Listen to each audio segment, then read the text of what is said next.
Mesdames et messieurs, bonsoir. Nous ouvrons ce journal sur cette invention d'une deuxième méthode pour le calcul des carrés parfaits en maths. C'est l'œuvre d'un professeur de mathématiques guinéen en service à l'université Julius Nyerere de Kankan. L'homme a exposé sa thèse de doctorat devant un grand jury composé d'éminents cadres de la Guinée et de la Russie. Le condensé de ce rendez-vous scientifique avec Ansoumane Toumani Kamara. On a pu prendre le nombre 45. On a ajouté à 45 4 et on a divisé par 4. On a obtenu 12,5. Jusque maintenant, en mathématiques, une seule méthode était utilisée dans le calcul des carrés parfaits. Et désormais, une nouvelle méthode est disponible grâce aux travaux de plusieurs années de recherche d'un mathématicien guinéen. Souleymane Diallo, professeur de mathématiques à l'université Julius Nyerere de Kankan, relève ce défi planétaire. Il soutient sa thèse de doctorat en sciences mathématiques sur le thème « Utilisation des carrés parfaits dans la résolution de quelques problèmes en théorie des nombres ». Le malheur, c'est que vous voyez le livre de mathématiques de physique, il y a le nom d'aucun Guinéen, il y a le nom d'aucun Africain noir. Alors c'est mauvais. Donc je me suis battu pour élaborer ceci afin qu'au moins la méthode soit reconnue et que l'on sache que c'est un Guinéen qui a fait ceci afin que dans la vie quotidienne que les gens prennent conscience qu'ils sentent, qu'ils sont capables aussi de faire comme moi ou plus que moi. Les recherches ont été faites ici. Le thème a été trouvé ici. Tout ce qui a concouru à l'obtention des résultats, c'est fait ici, développé ici. Les consultants sont là. Donc c'est une originalité. C'est propre à la Guinée et ça fait notre fierté. En 20 minutes, devant un jury composé de professeurs russes et guinéens, ainsi que d'éminentes matières grises des mathématiques du pays, Souleymane Diallo a démontré son innovation. Dans sa thèse, il soutient qu'il est maintenant possible que l'algorithme détermine les plus grands diviseurs des nombres entiers avant les plus petits. L'ancienne méthode ne pouvait s'appliquer qu'avec l'inverse de ce procédé de calcul. C'est une bonne contribution dans la vie de la Guinée, dans la vie quotidienne. Je crois qu'on peut l'appliquer les résultats aussi. Ma prise de service, j'avais dit que ma mission principale, c'est la formation des formateurs. L'institution n'est évoquée par la valeur de ces encadreurs. Donc sur ça, je suis très content, très ravi aujourd'hui que ma politique est en train de marcher. L'étape suivante est la vulgarisation de ce nouveau programme de mathématiques pour sa reconnaissance internationale. Ces résultats de recherche en mathématiques sont utilisables en informatique. Ce nouveau programme mathématique Made in Guinée permet de trouver un nombre et son inverse. Et c'est cela, le système de codage et de décodage. Dans la préfecture de Fria, l'heure est à l'examen du budget. Les services préfectoraux de développement et ceux de la société civile viennent d'approuver leur budget annuel. Une session qui a permis également de recenser les préoccupations des populations et de fixer les grandes orientations du conseil administratif préfectoral. Les détails avec Moussa Bangoura, Ousmane Kamara. La nouvelle politique de décentralisation et de développement local engage les villes du pays dans la course vers l'excellence. Fria, à l'image des autres préfectures, organise son premier conseil administratif, session 2015. Une session qui permet de recenser les problèmes des populations, fixer les grandes orientations, mais également discuter du budget de l'année à venir. Nous avons jugé nécessaire de tenir notre conseil pour être en harmonie avec les textes et l'avant-projet du budget pour que nous soyons en avance par rapport au temps. Parce que chaque 31 mars de chaque année, ça doit trouver que nos projets sont maintenant approuvés et validés par les autorités. Contrairement à cette année 2014, le budget exercice 2015 est revu à la baisse. Compte tenu du fait que le fonctionnement pèse lourd sur nous, nous avons dégagé les 40% de la prévision budgétaire au titre des investissements, les 60% au titre du fonctionnement. Pendant 3 jours, ces administrateurs locaux et acteurs de la société civile ont passé au peigne fin tous les problèmes liés au développement de la cité. notamment l'augmentation des services sociaux de base, le désenclavement des zones de production, la fourniture des intrants agricoles et la valorisation des sites touristiques. Le budget préfectoral, exercice 2015, s'équilibre en dépenses et en recettes à la somme de 1,15 milliard de francs guinéens. Ouverture ce samedi de la campagne de sensibilisation des populations sur les dangers liés à l'occupation anarchique de la voie ferrée. Elle s'étendra sur 20 jours du port minier à Kouria dans la préfecture de Koya.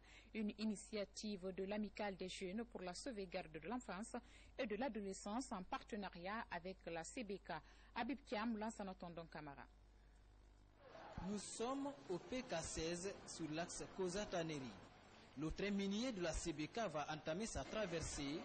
L'alerte est donnée pour quelques minutes d'attente, parfois dans l'impatience. Passage du train, parce qu'une fois que le train est à quelques mètres de la barrière, les usagers ils viennent forcer pour passer au train. Une fois que la barrière est poussée, tout le monde doit s'arrêter. En Guinée, ce sont des centaines de piétons qui empruntent chaque jour la voie ferrée. D'autres ont fini par installer leur petit commerce à proximité. La plupart savent le danger qu'ils encourent, mais peu sont ceux qui se tiennent à l'abri. Je suis du genre prudent, j'aime pas aller sur les trucs où il y a des risques d'accident. Le rail, même la rue, quand je vais à contresens, c'est-à-dire que quand les véhicules viennent derrière moi, je ne suis pas rassuré. Je préfère prendre le côté gauche, malgré que ce n'est pas mon droit. Là, je peux voir le véhicule, donc je peux être à l'abri du danger. Depuis 4 ans, l'Amicale des jeunes pour la sauvegarde de l'enfance et de l'adolescence sensibilise sur les risques liés à l'occupation anarchique de la voie ferrée. Un travail de longue haleine. Les marchands d'animaux domestiques, les marchands comme le marché de Koza, les ambulants, les buvettes qui sont aux abords de ces rails, c'est pour les sensibiliser afin qu'ils puissent comprendre les dangers qu'ils courent en vivant, en restant surtout auprès de ces rails. La CBK consacre chaque année d'importantes ressources humaines et matérielles à la sensibilisation contre les accidents ferroviaires. Dans toutes les zones à risque, la bataille est engagée avec l'appui des structures déconcentrées. Mais les habitudes ont la vie dure. L'actualité dans le pays profond à Dabola, la nouvelle réjouit les producteurs d'arachides. À la demande du chef de l'État, l'huilerie de la ville a repris ses activités au bénéfice des populations. Ainsi, autorités locales, entrepreneurs et ouvriers, chacun y trouve son compte. Abdul Karim Kondé a fait le constat. C'est dans le district de Douabo, préfecture de Dabola, que l'usine de l'huilerie Senseri a cultivé cette année près de 40 hectares d'arachides d'espèces différentes. Ces espèces venues du Sénégal et de la Guinée donnent aujourd'hui de l'espoir à la vie de l'huilerie de Dabola. La réhabilitation de cette usine, une initiative du président de la République, vise à assurer l'autosuffisance alimentaire en Guinée. Une synergie d'efforts de l'usine et de la Fédération des unions des producteurs d'arachides de la Haute-Guinée donne un résultat satisfaisant. Par jour, l'huilerie est capable de travailler sur 150 tonnes. Alors qu'avant, c'était 10 000 tonnes, ça ne se faisait pas, donc les 20 tonnes par jour. Donc la capacité a doublé et que l'État, à travers le professeur, à travers le ministère de l'Agriculture, compte sérieusement pour les producteurs de Dabola, de Dinguiraï, de Kouroussa et de Farana pour l'approvisionnement de l'huile.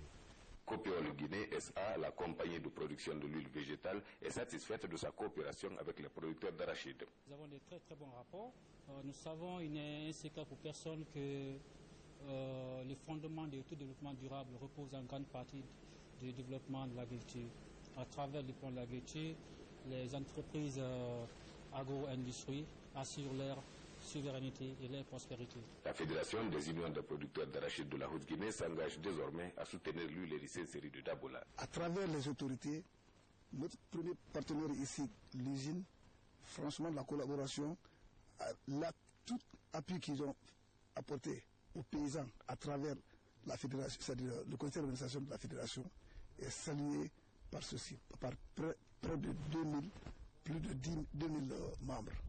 Le préfet de Dabola rassure le soutien de l'administration préfectorale et son engagement à entretenir cette usine réhabilitée par le président de la République, chef de l'État, professeur Alpha Condé.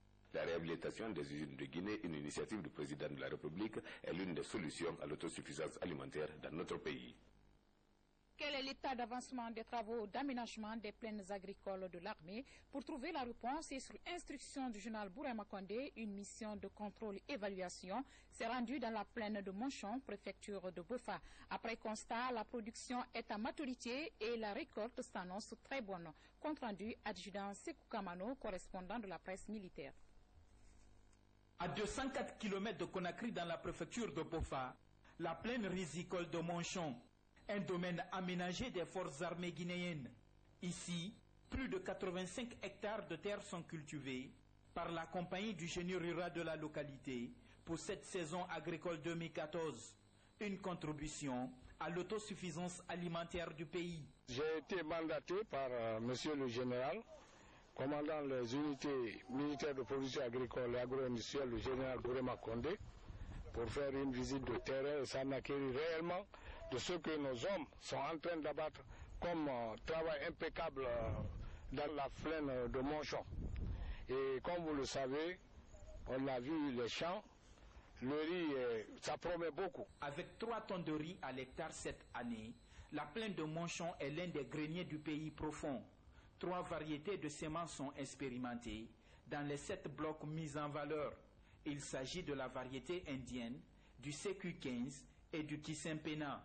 L'objectif de ces unités agricoles, c'est d'accompagner le professeur, son Excellence Alpha Condé, dans le cadre de la lutte contre la famine en Guinée.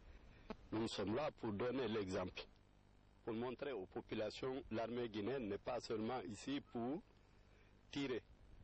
L'armée guinéenne est là encore pour participer à la production nationale.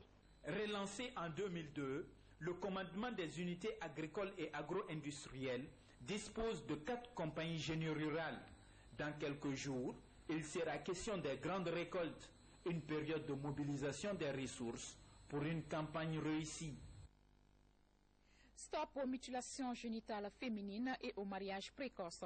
La Fondation Fambal s'insurge contre ces pratiques néfastes pour la santé de la femme. À cet effet, des agents venus des secteurs de la santé, de l'éducation, de la justice et de la sécurité ont été formés pour sensibiliser les populations quant à l'abandon de ces pratiques. La Fondation Fatoumata Binta Anne œuvre pour la protection des enfants et des femmes. Kerno Maroufba, Kerno Younoussaba. Selon les enquêtes démographiques et de santé publiées cette année en Guinée, 97% des filles sont excisées, ce qui fait de la Guinée 2e pays en Afrique après l'Éthiopie et 12e au monde où la pratique de l'excision persiste. La FOMBAL, Fondation Binta Anne pour les enfants et les femmes, s'active dans la sensibilisation pour inverser la tendance.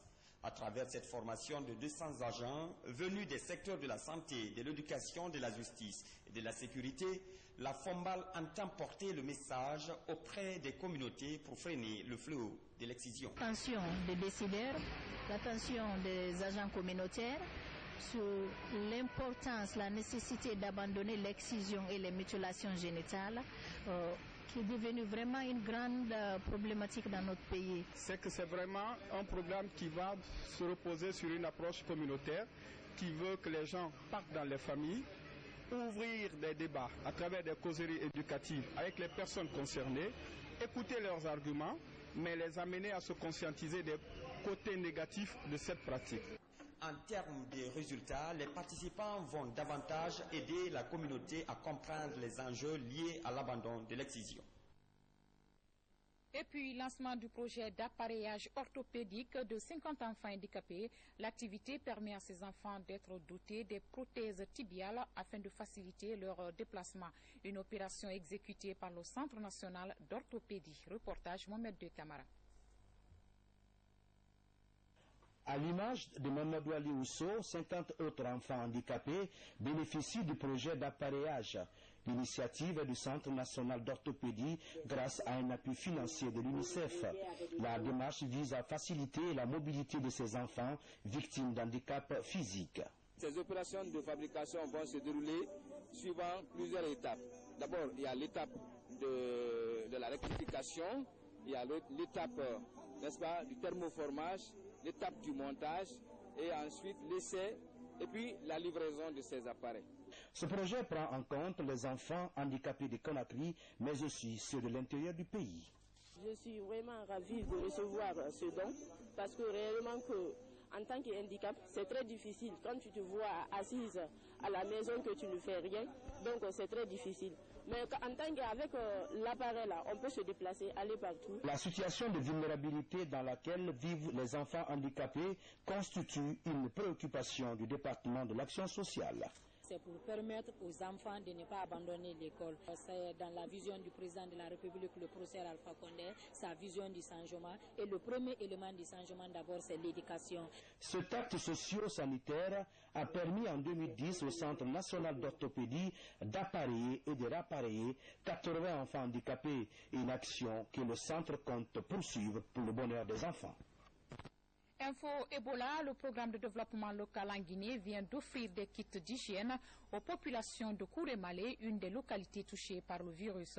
À Dingraï aussi, c'est l'association des fils et ressortissants de la cité qui a octroyé un dispositif de lavage des mains à la population. Des précisions en images, Mohamed Alpha Baldi. À Kouré-Malé, localité frontalière au Mali, le risque de propagation du virus Ebola inquiète encore les autorités sanitaires du pays et leurs partenaires internationaux. Pour parer à tout risque de contamination, le programme de développement local apporte des kits d'hygiène aux populations de Kouré-Malé. De venir faire la remise des kits de santé aux autorités, au corps habillé de la frontière de Kouré-Malé, ainsi qu'au comité et à toutes les autorités qui sont ici présentes. Le matériel mis à la disposition de l'équipe médicale sera utilisé à conscience. Des situations comme ça, on essaie de se donner la main pour lutter contre ce fléau. Comme l'a dit le président, j'en suis bien dit. Dans la cité de la Joumartal, les fils et ressortissants de Dinguiraï offrent à leur localité cet important lot de dispositifs de lavage des mains. Une manière de combattre l'Ebola, c'est à travers le Saint-Coran et les prières et les sensibilisations.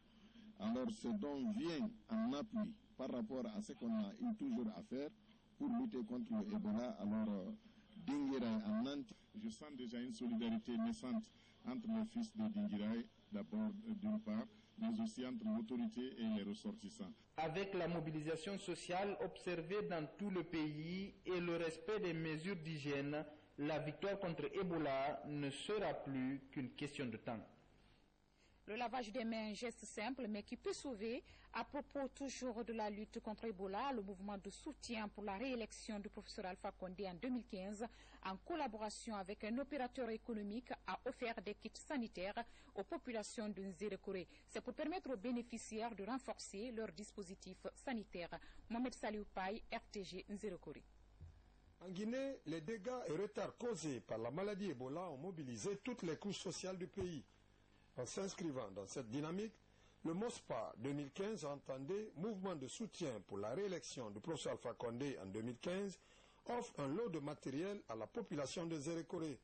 C'est un geste d'un opérateur économique natif du terroir pour soutenir le mouvement dans sa politique. Nos parents étaient réticents à Ebola à Nzérékoré.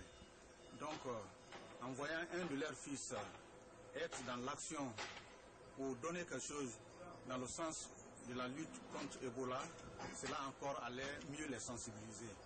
Ces mesures très salutaires vont contribuer à renforcer les mesures sanitaires exigées par les spécialistes de la santé pour qu'enfin nous ne parlions plus d'Ebola. Nous remercions très sincèrement le donateur. Nous l'encourageons à travers le grand mouvement de soutien du RTG Arc-en-Ciel Alpha 2015. À cette allure, nous lutterons efficacement contre cette maladie et le désir des partenaires et personnes ressources seront atteints pour le bien-être de tous. Pour une éducation de qualité et des soins améliorés, la coordination des associations et amis de la sous-préfecture de Ninguilandé dans Pita vole au secours de sa localité. Elle a offert cette coordination un lot de matériel sanitaire et des fournitures scolaires pour l'ensemble des postes de santé et des écoles franco-arabes de Ninguilandé. Une satisfaction pour les bénéficiaires. Falilou Diallo, une Satawel Camara. Des kits d'observation, des tables de pansement et d'accouchement, des portes-sérums et autres mobiliers bureautiques pour les 6 postes de santé et le centre de santé de Ninguilandé. 1700 livres coraniques et des gadgets pour les 8 écoles franco-arabes de la sous-préfecture. Tel est le geste de la coordination des associations des ressortissants et amis de Ninguilandi. Nous ne sommes pas à notre premier geste. On a eu à faire un geste en 2012, celui de la distribution de fournitures scolaires à toutes les écoles de la sous-préfecture de Ninguilandi. Nous n'avons pas satisfait à 100% ce dont la communauté en a besoin, mais nous avons listé certaines choses, nous avons pu mobiliser certains matériels que nous avons mis à la disposition de la population et nous allons aussi continuer sur cette lancée pour satisfaire à un certain pourcentage.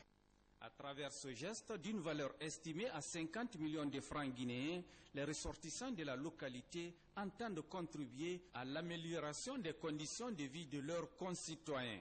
Ce don nous aidera d'améliorer la qualité des soins de santé de nos patients. Ça va changer beaucoup dans leur formation académique, parce que s'il y a le manque de matériel didactique, ou bien l'équipement en général, donc les enfants ne pourront pas être formés. Un bel exemple à suivre, disent les autorités préfectorales et locales.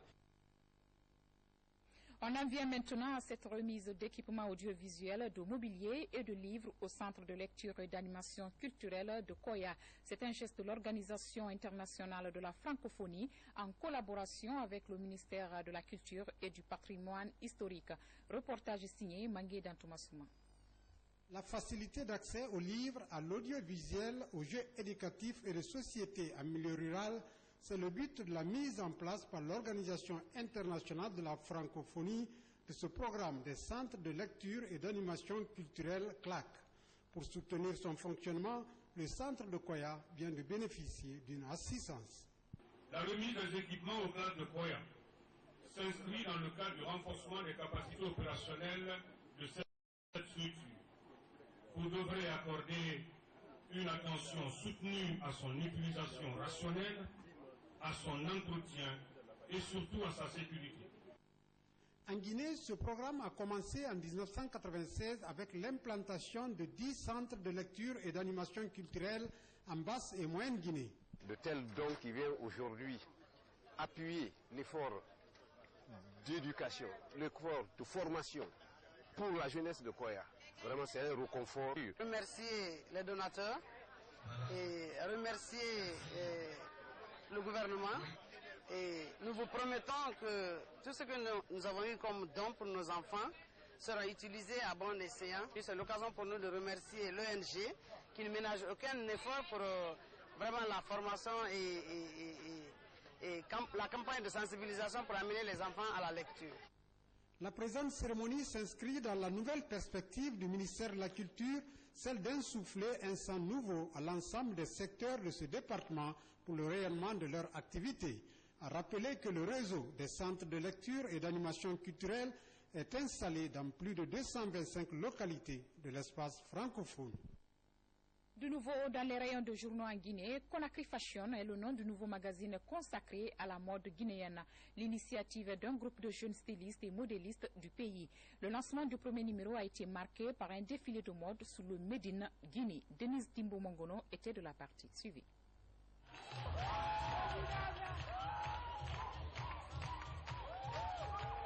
Un défilé riche en couleurs. Le textile guinéen à l'honneur ce soir pour honorer le lancement du premier magazine dédié à la mode guinéenne. Nous faisons la découverte de nouveaux talents. Ça permet aussi aux stylistes de communiquer, d'améliorer leurs conditions de vie de travail en se faisant connaître pour avoir plus de clientèle et montrer aussi des valeurs culturelles du pays.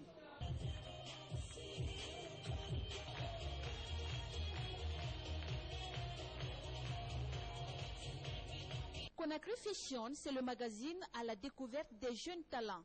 Les modélistes et stylistes guinéens pourront désormais exposer leurs créations dans les colonnes du nouveau journal de la mode guinéenne. Ça encourage les jeunes stylistes d'augmenter le pouvoir pour faire les modes africaines en modélistes.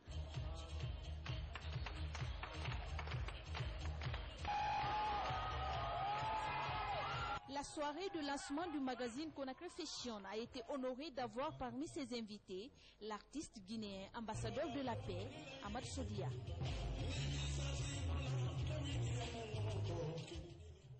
De la culture au sport, vous l'avez suivi en direct sur nos antennes il y a quelques heures. La Super Coupe de football s'est jouée au stade du 28 septembre entre Orea, détenteur de la Coupe nationale, et l'AS Kaloum, champion en titre. Match tendu, remporté finalement par les Rouges Blancs par 1-0. Suivez un extrait des échos sonores de ce direct. Décidément, le championnat guinéen cette saison sera d'un niveau relevé. En plus des grands noms du moment, il y a d'autres dont le légendaire Hafia Conakry. Le triple champion d'Afrique renouvelle ses instances et investit dans le recrutement de jeunes footballeurs. Un nouveau bureau des supporters est également installé. Kamara Boubacar revient sur la renaissance de cette équipe. Pour le Hafia FC, l'heure de la renaissance semble sonner. À une semaine de l'ouverture de la saison, le club le plus titré du football guinéen se réorganise. Autour des gloires des années 70, une nouvelle génération de patriotes est mobilisée pour perpétuer la grande légende. Ce week-end, le nouveau bureau des supporters a donné le ton. 1 million de supporters, c'est ce qu'aujourd'hui le club que nous constituons ambitionnons de réussir. Donc nous allons tout faire aujourd'hui avec les membres de mon club et tout pour réussir cela. 15 fois champion de Guinée, 3 fois vainqueur de la Coupe nationale, le triple champion refait surface. Pour les supporters des premières heures, l'histoire continue. On ne va pas mourir. Jamais, il ne peut pas mourir. Dès qu'on parle d'espoir en Afrique et dans le monde, on parle là d'Afrique. Cette année, le célèbre club de Conakry affiche discrètement des ambitions. Regroupement au Maroc, recrutement d'un nouvel entraîneur brésilien. Également, 4 joueurs du pays de la Samba viennent le renforcer, le rang des virtuoses verts et blancs des années 70. Page noire avant de boucler ce journal, la troupe Léourundiéré et le monde de la culture et des médias en deuil. Notre confrère Amar Bari, comédien, l'un des fondateurs de la troupe Léourundiéré, est décédé cet après-midi chez lui à la cimenterie des suites d'une longue maladie.